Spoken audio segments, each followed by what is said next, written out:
Hello and welcome to the White Deer Filmmaking Podcast. I am Adam and I'm joined by Mark, and I'm gonna no talking, Mark. I'm introducing you. Oh no! That's payback from last week. Revenge. Yeah, or the week before. Well, depending on whenever this comes out. A prior week. Sometime in the past. Because we aren't recording this on the day that we're releasing it. I know how it's quite a shock, isn't it? Yeah. This isn't live. This is a pre-recorded program. Imagine what the world will be like when we're releasing this. Who knows? No, actually, don't imagine that. We'll just get sad. Oh yeah, for sure. Because it's gonna be horrific. Anyway, that's negative. What we're talking about. It's got to be positive because we are talking about Conviction Without Remorse again. Our film. And it's specifically the art direction of our film. Yes. So if you like pretty colours and chatting about pieces of art, I'm doing that a disservice completely. But yes, this is the podcast for you. So we are joined by a guest host, as we have been for the past few weeks. And I'm going to butcher this, I know, but we are joined by the director of Morituri, which was a film entered into our festival quite recently. And we are joined by him, who is going to pronounce his name better, but I'll give it a go. It's Léo Lebesgue. Oh, he'll tell you. But yes, he's going to chat to us about the art direction for our film and things related to that. And so, really good one. I specifically wanted Léo back for this just because his passion was incredible when we chatted to him about his film. So I was just hoping that he would bring that kind of passion when he was speaking to us, and he inevitably did. So yeah, really enjoy this one. Yeah, I think it's a great episode about all the things visually, maybe touching on some of the areas that we did in the cinematography episode, but delving deeper into the visuals as a whole, and big into like the meaning behind stuff. And yeah, it was good to talk to him about that, and I hope you enjoy. Yes. Okay. On with the show. All right, guys. Well, welcome. So my name is Léo Lebesgue. I'm a young French actor, director, and I'm here hosting this discussion about art direction, about Alistair Railton's new movie called Conviction Without Remorse. And here with us we have Alistair, Mark, and Adam. So maybe each one of you could present yourself. Of course, yeah. So I'm Alistair Railton. I'm the one of the writers and the director of Conviction Without Remorse. And I'm Mark Wisdom, and I am one of the writers, one of the actors, and did producing for Conviction Without Remorse. And I'm Adam Sandy. I'm the director of photography and the colorist on the same film. I'm not going to repeat the name. All right, guys. Well, I mean, first of all, I want to thank you for, letting me host this discussion because, as you said before, I personally am very fond of art direction in movies, and I think it's really key for an audience member to really, get into an atmosphere, and art direction is really the way into this. And well, when I first watched your movie, something that struck me first, it might be dumb, but it's just, you had to find a cell and a court. But how in the hell did you get that? Because I know as a producer that it's quite tough to get that. Mm-hmm. Well, we taking so much. So we're quite lucky. So we first received the concept for the film from a former QC, a barrister, who had this idea, and they said, do you guys want to go ahead and write something about it? So we did. But they also said that they could give us access to both the court location and also the some of the costumes, anything to do with the barrister and the law side. They had access to because they have it themselves. So that the court actually was quite an easy find, because they basically said, here, have all of this. And so good amazing. as well. Just not we didn't really have to do anything to it. It was essentially untouched since the 70s. So that's obviously one of the hardest things about making a film that's not set today is all the different things that you have to do with it to make it look like the period that you're going for. But we were really lucky with the courtroom itself, just being, all we had to do was really avoid like security cameras and like speakers that they'd put in and stuff that looked 21st century, and then we were kind of good to go. And then the cell was also Al knew of someone, and you can probably say it better, Al. Yeah, it was a contact I had, a sort of an estates building, an organisation called Grantham Estates, and I was driving past an old magistrates' court that is in my hometown in Grantham, and I'd remembered we'd gone there as part of a school trip when we were sort of 8 or 9 years old. And I remember they showed us the inside of these cells that they had in the magistrates' court, and sort of recollecting that, and the building's been abandoned for like many years. I thought, well, I'll contact Grantham Estates and see if we can get use of those cells, and they very kindly said, yeah, absolutely, free of charge, which was great. The only catch to that was we had to do it quickly because the building was getting demolished. Which it now has been demolished, but we managed to get in there quickly and get out in time. No reason at all. Well, I mean, it's a good thing that it was supposed to be demolished and it was abandoned, because I mean, you can see that on screen anyway. Yeah. This bad-looking cell, and you feel that it's what's the word, that it's like uneasy and uncomfortable place, and you see that. And so that's very important for the audience member to feel what the actors are feeling, where the guy is waiting for his trial. Is that it? He's not waiting for his trial. The trial has happened. He's waiting to be sent to actual prison. So it's kind of like a holding cell. So it would have been in the court room. They would have had a couple of cells there. That they would have put them there, and then he's kind of in limbo between the holding cell and proper, like, full security prison, rather than the slightly laxed security that you see in the film. Mm-hmm. And well, talking about the cell, what really something that I thought about is that you have different tones. I mean, visual in the movie. You have this cell which is quite cold, which is quite uncomfortable, and you have these memories that happen, which is really yellow lit, quite warm actually, while this whole scene is happening, which is quite. I mean, it's quite interesting. So, how did you decide on the colors that you had to use in this piece? It was a conscious decision to have that contrast between the two, and the location that we used for the living room scene as well was a room above a pub that Mark's parents run, so we redecorated that to be a 70s living room. And I'll if you'd like, I'll just share my screen very quickly. What we'll do is we'll transpose this over, but for your reference, Leo, this is what it looked like before, if it loads. But yeah, we basically we looked at the options that we might go with, whether we hired somewhere, did some kind of Airbnb. And in the end, we just realized that everywhere is going to have pros and cons. I mean, this is what it was before, and obviously you'll know from seeing the film that it looks incredibly different to this. Oh yeah.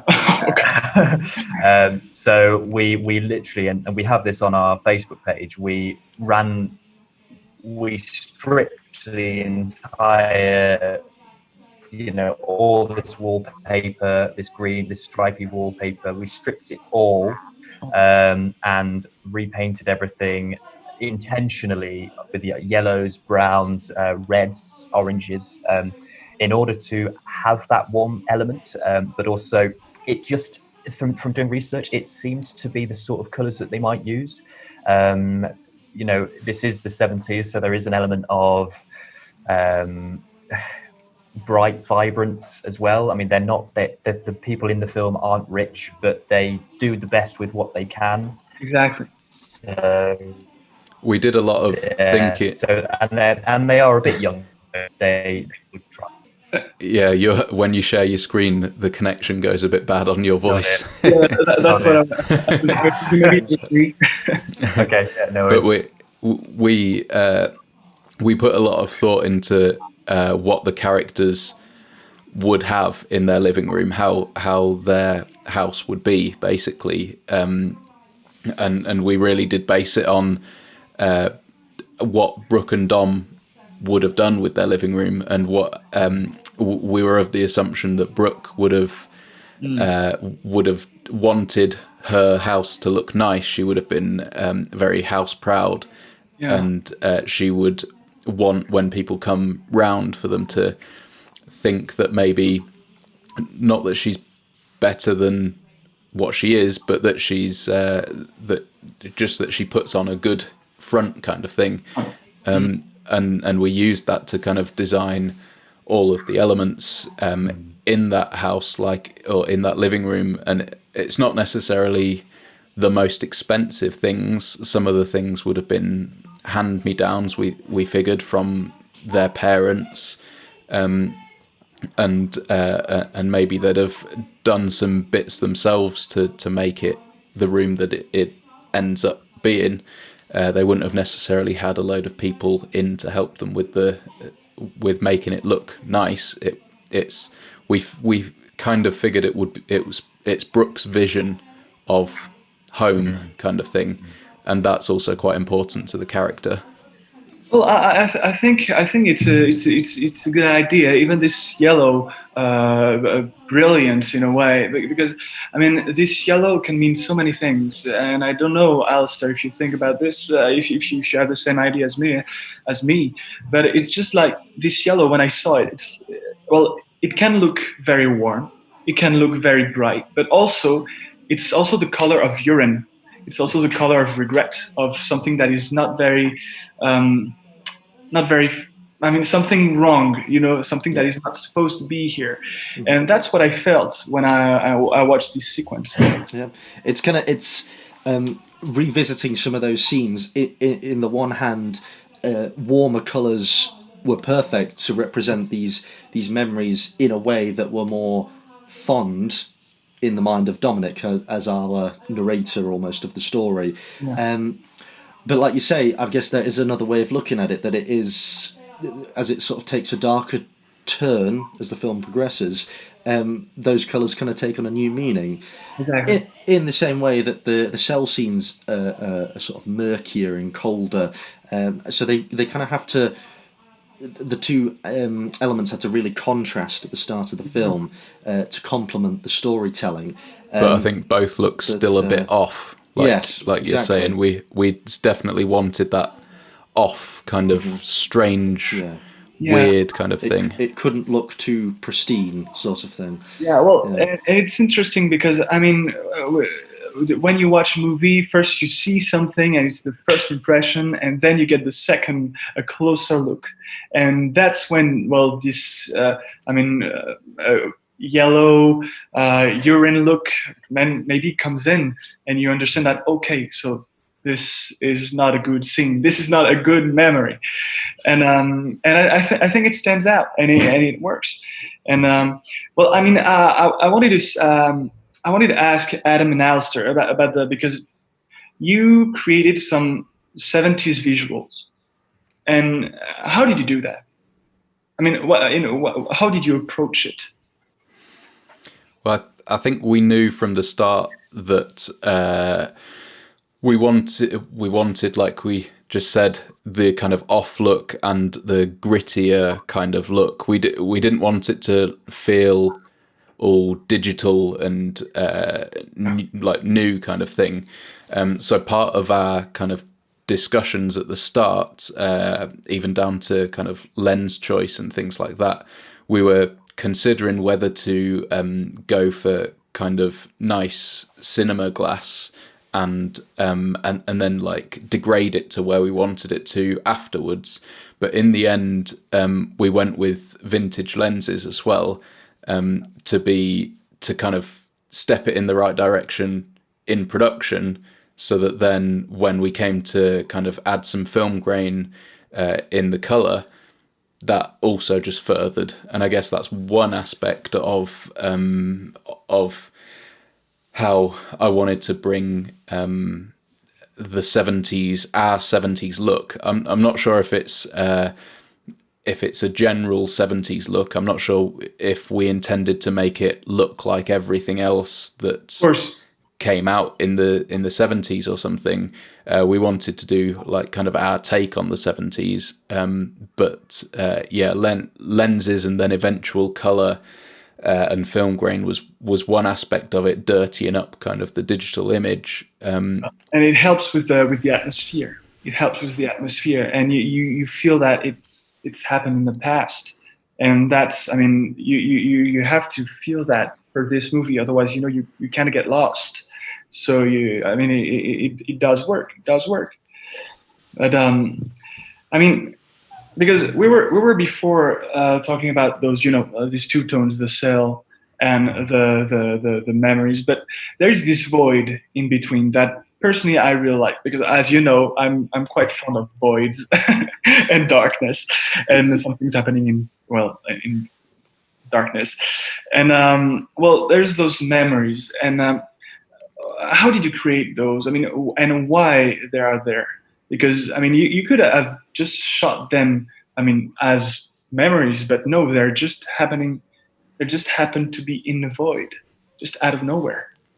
Well, that also came out of one of our kind of earlier discussions as well, and we were discussing how you remember memories and how a person remembers something, and we didn't feel like you remembered a whole wide image. This is also one of the reasons why we went with closer shots on, particularly on the kind of memory shots as well. But if we did go for a wider shot, we put a black background behind it so that it was separated out. We felt like people remember details, especially when it's like a really fond memory. They really remember, like, zone in on really tight details. So that was kind of one of the major aspects of that, and also going for kind of abstract things like the kind of spin around the characters to kind of introduce them standing back to back, almost as if it's like a painting of their life kind of thing. Obviously they wouldn't be stood there literally, but we just felt like it's a representation of what's in Dom's head all the time. Yeah. So it's that sort of exploration of how the mind of somebody who is kind of very not really with it, how they, you can sort of depict their minds using the power of visuals and the power of set design. And like Adam said, we're using the black backdrops to sort of segregate those scenes from reality, and that this is being told in a very to be honest, I mean, sort of a lot of the scenes are quite closely knit together almost. Yeah. It's very tight, a lot of them. We don't get a lot of background noise. The closest you get to that in the entire film is actually in the courtroom scene at the start, where it's a bigger space. But everything else, there is a theme of being trapped and being claustrophobic. That's actually what you feel. I mean, all those, close-ups, and because you feel like you're trapped too, but you're also breathless You also you can't breathe, and that's actually what I felt when I was watching those scenes, most of all in the cell, because with you, Mark, and with the Dom is the actor, is the Christian is the actor and Dominic is the character name. Yeah. Okay. Well, actually, I mean, those scenes are brilliant because you can really feel the tension. And I mean, this movie wouldn't work without this. I mean, a movie like this can't work without any tension, and that's what you bring. And you did quite well. I mean, with all those things, I mean, this is all part of art direction. And I mean, personally, I think you did a great job about all this. I mean, I don't know. I mean, I just have a question for you, Mark. But Yes.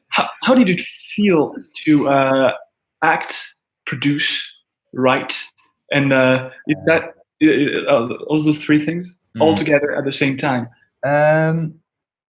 It's actually quite beneficial because I got to see the whole project from start to finish. So, I mean, receiving the first email from Paul Mann, who gave us the idea, through to now, and obviously when we go to festivals. So I saw everything. So when it comes to writing, obviously, having part of the writing responsibilities meant that whenever it came down to choosing the right thing for the production, so when it came to the production design and the art design, so because I knew what the characters were feeling and the motivations, I knew what we could then buy or what might be the best options to take when it came to the design of the room, and what outfits they might wear. And I actually found it very beneficial, and it meant that because I had such a stake in the film, it meant that I knew that I had to put a lot in the performance side, because with the greater responsibility, it meant that you wanted to put more effort in so that you got the most out of it, because otherwise a lot of it would just be wasted time otherwise. That's not to say it wasn't difficult, and I think we would all three of us would say we sort of doubled up on responsibilities that weren't our normal responsibilities. So there was definitely a case of having not too much to do, but having more to do than what you would normally have. So we had to be very particular about what we did at what point. So if there were any particular points where I needed to work on the character, then Al could step in and give any writing based direction, and Adam could help with, oh, this would look great here, it would make a really good picture for the film, the visuals. So we all helped in lots of areas. But yeah, I mean, I think it helped overall. Definitely helped having a greater scope. I mean, I know you're an actor yourself, so you probably take it from like the actor's perspective. Like, what would the characters feel in this point? How would I approach it as an actor? And then you can use that as the director to be like, exactly. Sort of thing. Yeah, because I mean, personally, on my side, I think that directing and acting can be tricky. But then you were producer and writer, but you were not directing, and because all of you guys. So is it the first time you've been working, all three of you together? No, but not in this way. Yeah, not in this way. We have worked together for a few films, but in different capacities. Yeah. Okay. All right. Because I was just going to this question on how did you decide that it was that it was just Alistair who was going to direct. Okay. Well, essentially, Alistair is and has always been the director of the films that we've worked on together, and then I traditionally have always been one of the actors in his films. And then we just and then Adam came in and worked on as the director of photography on the film before this one, basically. One of the films before this one. And then we just worked so well together that we thought, right, this is how we want to do things. We want to make more things.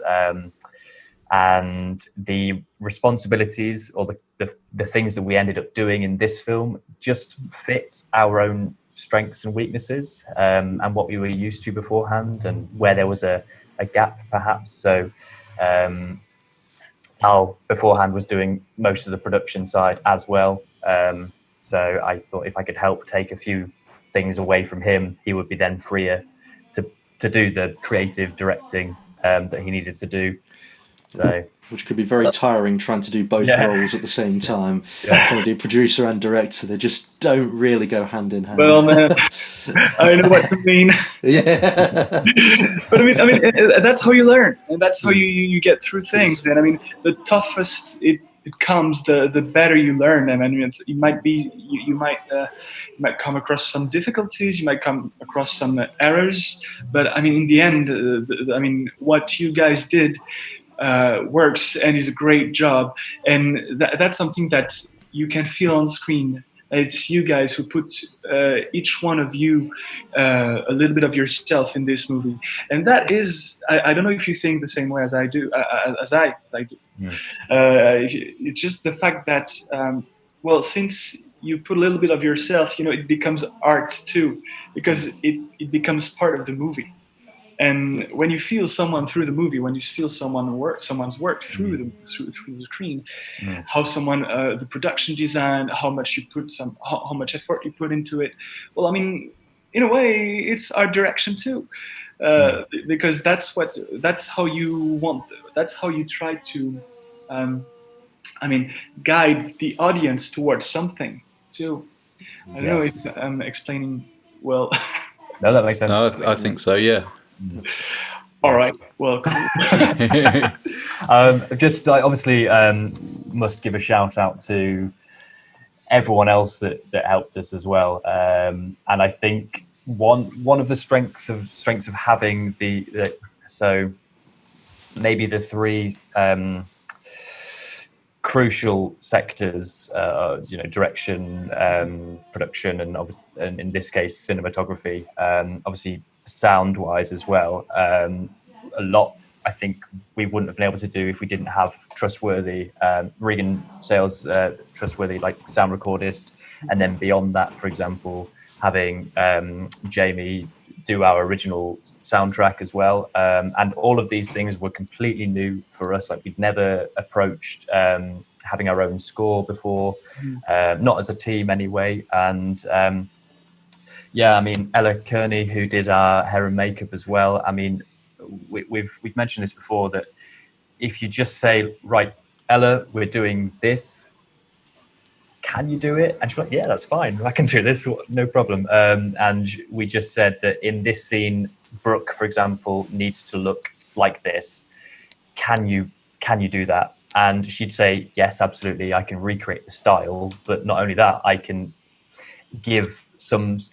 aid the story, the narrative. So if the character looks if they internally look a bit more troubled or concerned or worried, she might have their makeup be a little bit more scattered or not quite as neat or something like that. And if you know, or the hair might be a bit less precise or something. So she helps the narrative as well. And I think overall it really stems from having a very collected viewpoint of the film and having a one mind view of it, in order to be like, so everyone knows. Like it's something that's shared, an experience experience that's shared. Absolutely. And yeah, because I mean, it was the same thing on my movie. You know, it's the production design, the hair and makeup, and all those things that even if you don't really see them, it's so damn important because it helps out. Even if you watch the movie, you as an audience member, you look at it, you don't really feel those things. But if it wasn't there, you would feel like something's missing. And it helps the actors as well. Like if they have the right hair or something, it really helps you get into the role. Exactly, and that's for example on Morituri, Leonore, the girl's character. Well, she didn't have any makeup at all. Just a teeny tiny. How you say that? Shadow, maybe. Yeah, shadows when you're really tired. Yeah, exactly. And because that's what I said to the hair and makeup girl. I told her, you know what, do whatever you want, just give me those those eyeshadows, because Yeah. in a way, if someone rewatches the movie, he could always just see those details, and that's how much effort you put into it, and that's how you like your movie, and that becomes art, because that's an experience shared like that, it becomes a diamond. It becomes, it's a work. I don't know what to say. As you know, I'm quite enthusiastic about all this, but all this process. But it's true that when you watch a movie, if something is missing, we all feel it. We all feel it. Yeah. But anyway, guys, I think you did, a great job, and I really want to see what's coming next, because do you have any ideas? Do you have any projects? We do, but we also, I don't know if you would agree, Al and Adam, that we wanted to intentionally slow down a little just to really make the most of this. Myself and Al, we're writing the feature film version of Conviction Without Remorse, and taking the lessons that we learned, especially from the production side, and then going forward with that. But then we're also individually working on a lot. We'd like to. I think one of the big things now is like the networking side. So taking what we've learned and bringing it to other people's teams as well. So like Adam's working on a few different things with other people. Likewise for myself, I'd love to aid just other people and just work on other things, and then come together and hopefully make the feature version of this. But I think there's just so much more that we want to learn. Yeah. I think we think that this is the best thing that we've done so far, individually and collectively. But there's just so much more that we want to learn. Just at the point when people are obviously kindly saying that they like our film. Like I'm personally looking at all the things that I still need to learn, and kind of like wanting to tick those off on the next thing that I do, kind of thing. So while still kind of taking everything on from what we've learned on this, and I think that's just moving forward. It's just learning and putting everything into the films that we do, I think. But it's amazing where you can actually learn certain things, and how you go about learning them. So you asked the question before about obviously how has taking on multiple roles helped me, or how was that? And I think I would now do more research for any characters that I develop, purely because I've had to do that in order to create the costumes for these characters. And thinking about it in that way. So what would they wear? Why would they wear it in a certain situation? And that I never would have thought about it like that if I didn't have this experience as well. So actually, actors should work on all aspects, because it means that they especially when it comes to filming, they get the idea. If they've directed, they learn how to convey something to someone else, and then they can gain the experience to learn how are things being told to me. So how can I interpret things, but also learning how the camera works, so they can play with the camera in their performance. And like I say, learning about the different costuming aspects, and getting familiar with sets and things. And actually about the costumes, what is really interesting is that, I don't know if you guys saw this video on Vimeo. It's about all the colors, what they mean visually. And there's this idea of the characters should always, not always, it's just an idea, but I'm kind of thinking about it right now, because I'm preparing my next short movie, but just about what color would someone dress, for example, in a particular situation, because the color is so important. Because, for example, this is like salmon orange, I don't know what it is, but it's, if I wear this, and if I wear, for example, something more a red wine, something like that, it would give an aura more maybe violent, or I don't know, maybe more sexual or something like that. And that's very interesting to deepen that knowledge. And that is something that you can get, I think, only by trying and by, not failing, but almost, just research. Yeah, no, it's a good point. And I think we definitely put a lot of thought into what the characters will be wearing. And we had a lot of issue with getting something that was 1970s appropriate. Yeah. But that also we could get two of, because you've seen the film, things happen. No spoilers. That we could have accidents with, which we'd be okay because we had a replacement. And that was really difficult because everything was either too expensive, or if it was perfect, they only had one option, or the sizes were different.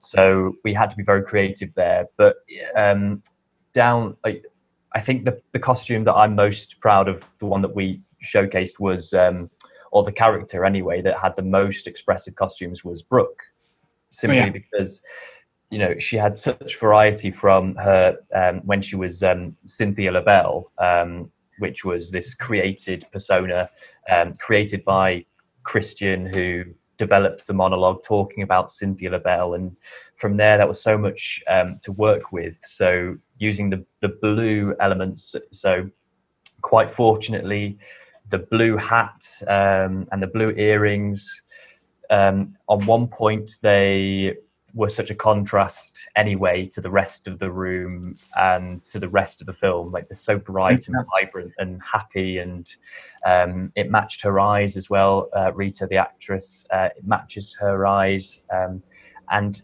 it worked really well as a representation in the character of Dominic's mind as to how he sees his wife, or the happiness that he feels when he thinks about her. And so it's that friendly element, or that inviting element. So, but also alluring as well. I guess we try to imply kind of, so with the hat as well, like a style, the actress vibe from the 70s, the Hollywood feeling and things like that. So, but it suddenly gets more complicated when you get into someone's mind and how he portrays the person that he loves or that he reveres. And it's quite complicated to do that. And this image of Miss Cynthia LaBelle, is that it? Cynthia LaBelle, yes. Cynthia LaBelle. Really, because I hadn't thought about it, but it's true that, it's just a picture, how can I say that? Just, like as if you would create a statue, of just the memories that you get and what it conveys to you and what you feel with when you think about it, and then you create it. But that's so goddamn complicated to get into it. But you did a great job. Well, quite luckily. Yeah, it was actually just on her outfit very quickly. It was actually an outfit already put together in a charity shop. Oh, okay. Well, they had the blue, I don't know what it is, the thin blue top and the green, the blue and green. And I saw it and I was like, yeah, I mean, that's just her. Like, it has to be that. And then as I was going to pay for the costume, I saw blue earrings and I was like, yes, that's just, it all speaks to you. Like, and it's just so that character, and it all just worked. So I think as artists, we and you guys, I mean, we all need to follow our instincts, because I think sometimes instincts are the right way, and you don't know why. But okay, let's get that. You never know, and if it works, it works. If it doesn't, well, it's okay, know. But may I just because I just have a question. I don't know if it can be known or not, but you tell me, what was the budget for your movie? If you can reveal that. Because I think, well, obviously we haven't gone through the festival period yet, so we haven't spent anything so far. But I know. We always knew that we wanted it to be, we knew that we wanted to, if we had to spend the money, we would, but we would always try and find the best direction Sure. that we could in order to keep it cheap. So, and it's worth noting before you say the figure as well that it's it was kind of like an expenses only project. So the figure is minus pay basically. So the figure for all the physical stuff. So at the minute we're under £2,000. So that will change obviously depending on where we get to with the festival. But so far, that's kind of where we're the upper limit of what we've been working. Honestly, I mean, for this kind of budget, I mean, you guys nailed it. I mean, I've got to be honest. I mean, I always see those big award winners, and and it's like they spend so much money for something that could shoot with so much less, so much less money. You say that? But I mean, you see what I mean? I mean, like I know, for example, in France, my movie is not really accepted. I don't know why, but there's this thing that in France, if you don't have more than 20K as budget, you are not regarded. You are not seen. You see, it's something like that. I think I exaggerate a little bit, but it works that way. And if you're not funded by an actual French fund, cinema fund, well, you don't get into the biggest festivals, and you don't get seen. So that's why I think us guys are doing what we can with what we have, and that's what. I mean, we have to be enthusiastic about it, because there are still people like us, trying to do something in our part of the world, and I think that's very good. So honestly, I mean, for this kind of budget, guys, you absolutely nailed it. I mean, you got honestly. Alistair, you did a good job as a director. Thank you very much, Leo. I really appreciate that. Well, we've been speaking quite a lot recently about how we would, what we would do in order to improve, and we know that quite fortunately, like Alistair's directing style of quite a lot of close-ups anyway really suits.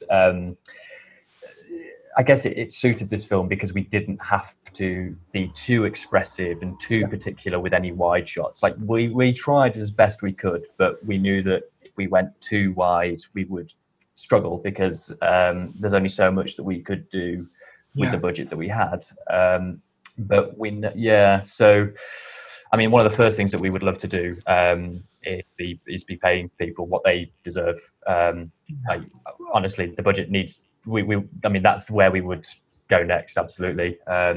So just that's the next step. I mean, even for me, the next step is being able to pay people and being able to, because my dream, because I've had for Morituri, I've had so many feedbacks about the camera moving too much, and I'm like, of course, I would like to have had a Steadicam, but my God, it's so damn. But I mean, of course, you should have used a Steadicam. Oh my God, I didn't think about it. but I mean, no, I mean, we do with what we have, and that fit your movie, and you had a lot of luck with that.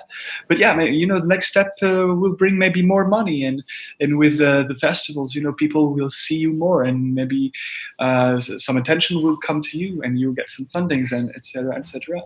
And I mean, fingers crossed. I mean, I don't have wood here. Touch wood, I don't know what to say. I think that is the what we were thinking as well. Like for us with the camera, and because we basically just shot it the way that we could for a cheap kind of thing, like you're saying, and like trusted our gut on it. But obviously, looking back, we know that there would have been things that would have helped us, like having better quality on the camera to be able to just have more data there to play with in post-production, and make the colours even better, and capture more stuff, more detail in the image.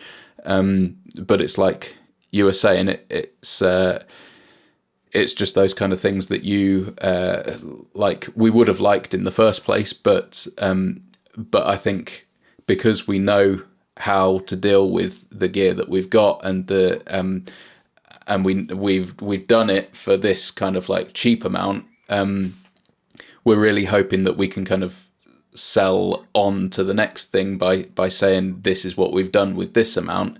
If we can have a bit more, this is what we could hopefully do.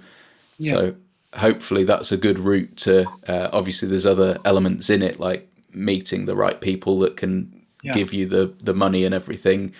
But it's just about building trust, I think, and also building our knowledge. And also, I think it builds character too, to go through this, to do with what you have, and then in order to get more. And I think it's the right I think it's the right state of mind. And I'm sure that you are going to get. I mean, you have a bright future ahead of you guys, and I'm really happy. I mean, I want to thank you for letting me host, and I mean, seeing you guys again. And I mean, because I don't have a lot of battery anymore.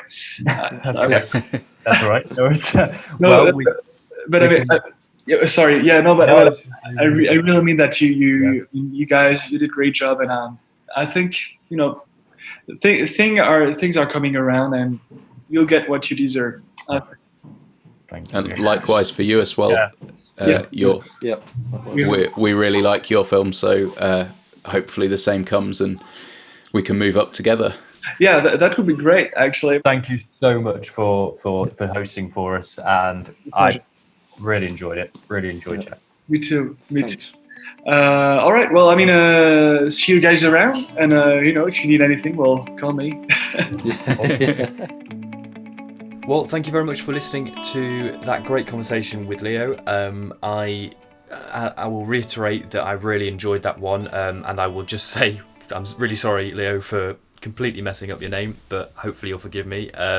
Really enjoyed that one, and just hopefully we get to chat to him in the future and meet him in person one day. That'd be really good, because I think we were speaking about this afterwards, Adam, and I hope you don't mind me saying that, like, you definitely feel, I think that you have maybe a different interpretation or a different way of expressing your own view of art, but you really admired Leo's style and his attitude towards it, and if anything, you kind of agree but maybe go about it differently, and it's just a really nice way to chat to someone who has just maybe not a different view, but like a different way of expressing it and talking about it, and it's just really interesting, because I would agree it's the same with me, but I really just enjoy opening that door to people, and just this is going to sound really kind of wishy-washy, but like the poetic nature of filmmaking, which it can be quite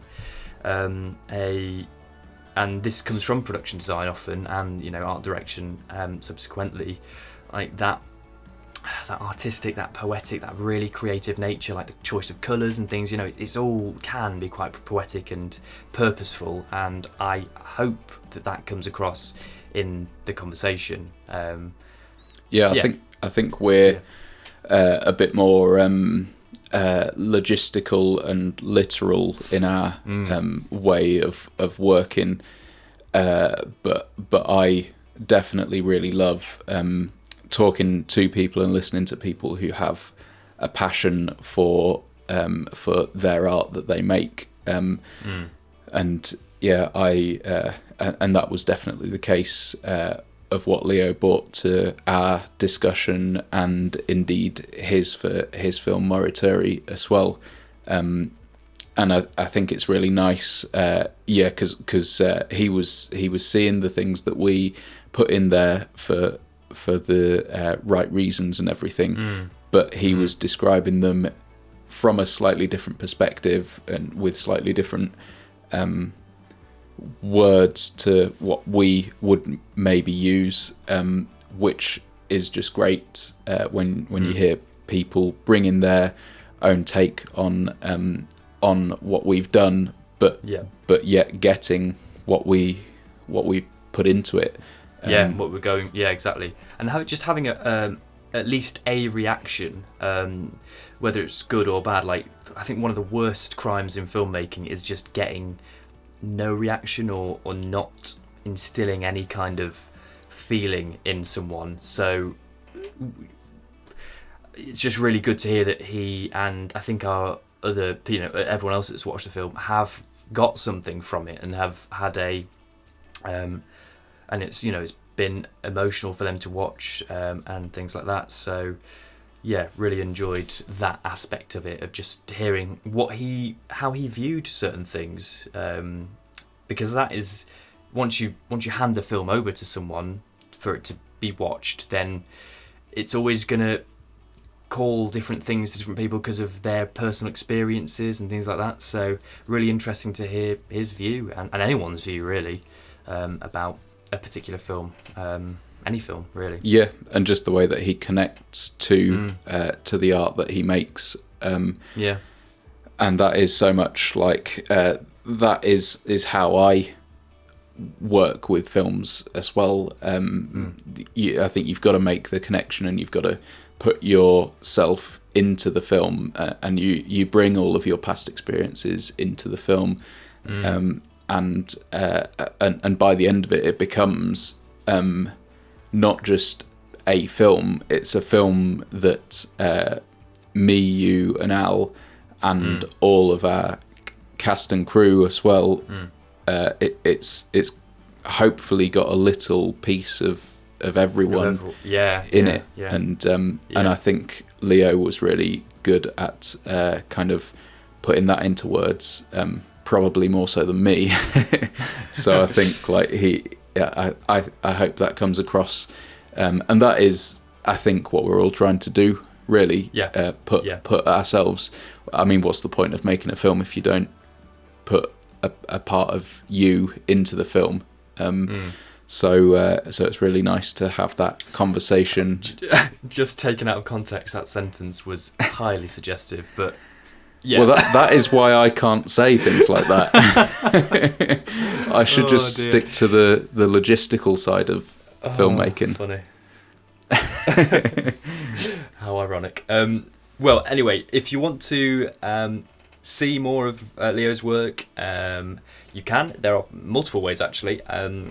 He's got his own production company, Urban Sodium, and if you want to follow that, they have a website, which is www.urbansodium.com. There's a trailer for his film on YouTube, and we'll put that in the show notes for you. There's some BTS, isn't there?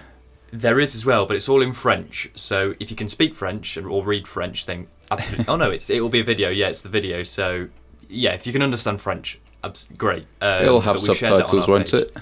Unfortunately, like auto-generated. Maybe.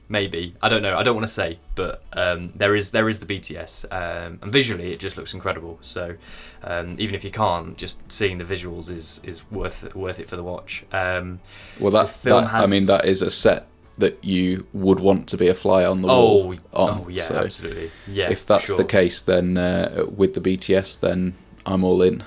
Well, we've posted about that on our Facebook page, so you can check that out, and we'll try and put it in the show notes as well. The film has a Facebook page as well, which I'm sure has all of this on anyway. I might butcher the pronunciation of this as well, but let's give it a go.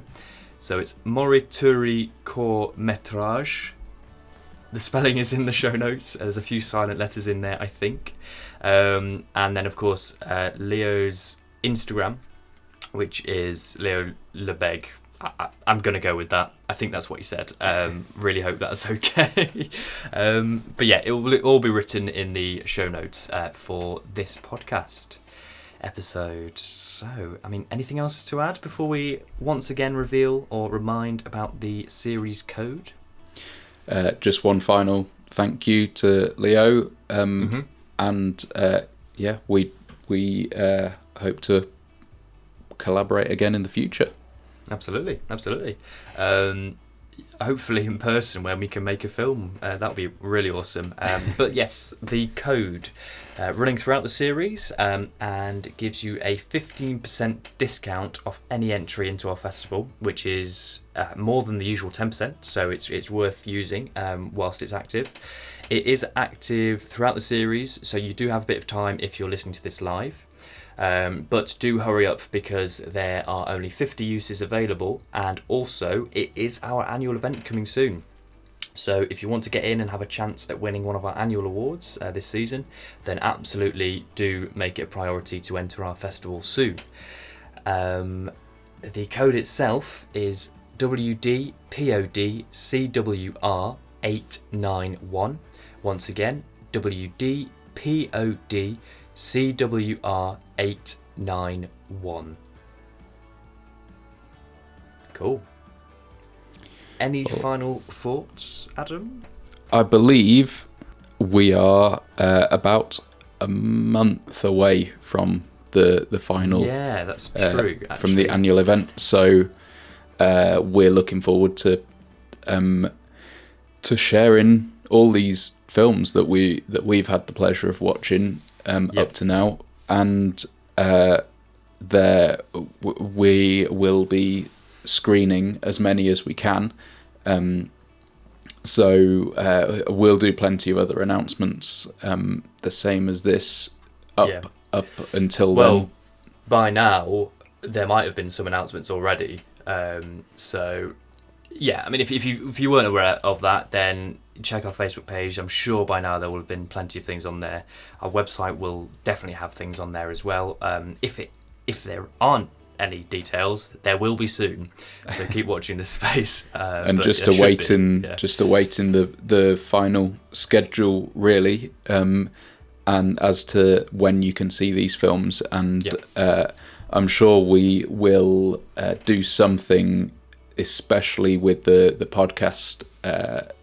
All the films that we've been talking about, this kind of will be the chance to actually see them, Morituri included as well. So we'll do lots to make it clear how you can actually watch the films from these podcasts that hopefully you've been enjoying up to now. We just can't wait to show these amazing films.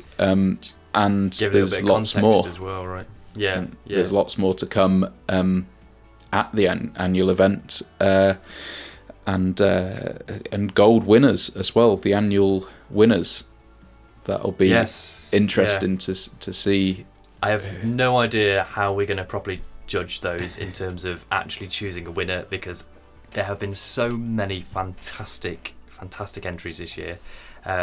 So good luck us. We do have some guest judges, so it won't just be us three. We will have people that are coming in with fresh eyes, who can see all these films from the get-go for the first time, and will hopefully help us form a final opinion on the winners for the Gold Awards. But yeah, all these details will be somewhere. Definitely. Probably our Facebook page and website, so keep an eye out. Yeah. Well, thanks for listening, and join us next week for another podcast episode. An unconfirmed. Such enthusiasm.